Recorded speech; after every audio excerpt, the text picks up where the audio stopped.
ಸ್ನೇಹಿತರೆ, ಶಿವರಾತ್ರಿ ಹೋಯ್ತು, ಶಿವ ಅಂತ ಚಳಿನೂ ಹೋಯ್ತು. ಆದ್ರೆ ಬಿಸಿಲು ಬರ್ತಾ ಇದೆ, ಬೇಸಿಗೆ ಶುರುವಾಗಿದೆ. ನೀವೆಲ್ಲ ಬಾಡಿ ಹೀಟ್ ಆಗುತ್ತೆ.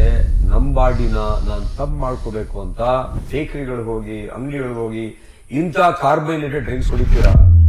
ಇದು ನಿಮ್ಮ ಬಾಡಿನ ಕೂಲ್ ಮಾಡೋ ಬದಲು ನಿಮ್ ಬಾಡಿನ ಇದು ಹೀಟ್ ಮಾಡುತ್ತೆ. ಇಲ್ಲಿ ಏನಪ್ಪಾ ಮಾಡಬೇಕು ಬೇಸಿಗೆಗೆ ಅಂತ ಹೇಳ್ತೀರಾ? ನಿಮ್ ಮನೆಯಲ್ಲೇ ಇದೆ ಒಳ್ಳೆ ಆಹಾರ. ನಿಮ್ ಮನೆಯಲ್ಲಿ ಮಜ್ಜಿಗೆ. ಈ ಮಜ್ಜಿಗೆ ಕುಡಿದಾಗ ನಿಮ್ಮ ದೇಹ ತುಂಬಾ ತಂಪಾಗಿರುತ್ತೆ. ಮಜ್ಜಿಗೆಯಲ್ಲಿ ಲ್ಯಾಕ್ಟೋಬೆಸಿಲಸ್ ಎಂಬ ಒಂದು ಬ್ಯಾಕ್ಟೀರಿಯಾ ಇರುತ್ತೆ.